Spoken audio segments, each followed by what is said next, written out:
Hi guys, ako to si Faye, estudyante at may pangarap. Dahil bored ako ngayon, mag-vlog muna ako mga guys. By the way, this is my very first vlog.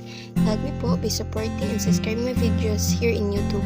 Lumabas muna ako ng bahay upang matayan ang buhay ng iba. Hi Este, para magpahangin pala. Linis ng paligid. Guys, pumasok ako ng tindahan upang mangupit dahil kumukulong akong tiyan. At nagpa-cute si Faye. Nag-umpisa na ako mangupit ng maliit na chicheria.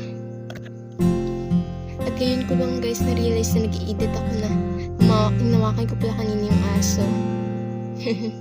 Pumasok ako sa bahay upang magsaing. Bumalik ulit ako sa tindahan dahil wala pa lang laman ng lighter kaya kumuha ako ng bago at flex ko lang pala yung suplada kong kape. Nag-umpisa na guys ako magsaing. Syempre bago yan, hinugasan ko muna ang aking kamay para malinis.